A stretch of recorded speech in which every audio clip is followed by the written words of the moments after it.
Selam. Bugün sizlerle beraber bir söhbət eləyəcəyik. Haftalıktan durdum. Şimdi geldim bura. Size bir kurt göstereceğim. Kurtumuz buradadır. 3 boyutlu. Gözə. Uyda ne kadar 3 boyutludur. Baxa. Kurt sizin işləyər. Mənim cəddəyənim babama telefonda tutarsam. Siz nə biraz şey eləyəcəyik. Baxın. Bu nə tər oldu axı? Baxın, bu nə çatdığınızı arxaya gedirsiniz. Bir dəqiqə gözləyək. İndi siyirdim elədim də, hələ gözləmək lazımdır. Mən ki belə siyirlərim.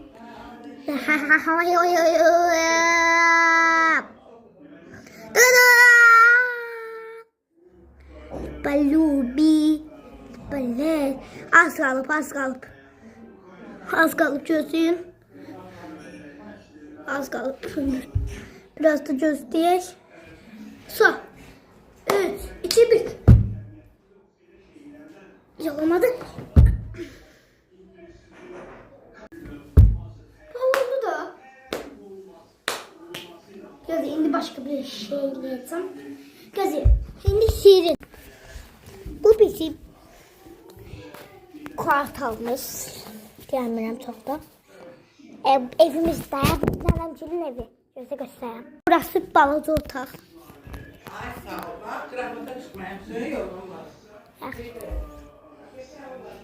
Burası balaca otaq. Burası da sipariş. Burası da qonaq otağımız. Buramız da spanimiz.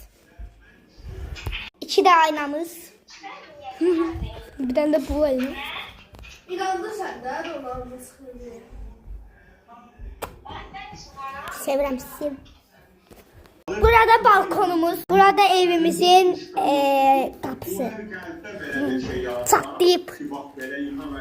Burada mənim qardaşımın həm otağıdır, həm də balkondur. Qardaşımın sifəti. Bir adam daşıyıb, kimdir bu? Ama qardaşımın sifəti budur, bax. Gedim de İstanbul. Öpürəm sizi. Özünüzə yaxşı baxın, bir də bir şey qaldı, onu da göstərəm sonra. Burada bizim şkafımız. Nənəmgilin şkafı, geyinmək otası. So, hələlik. Öpürəm.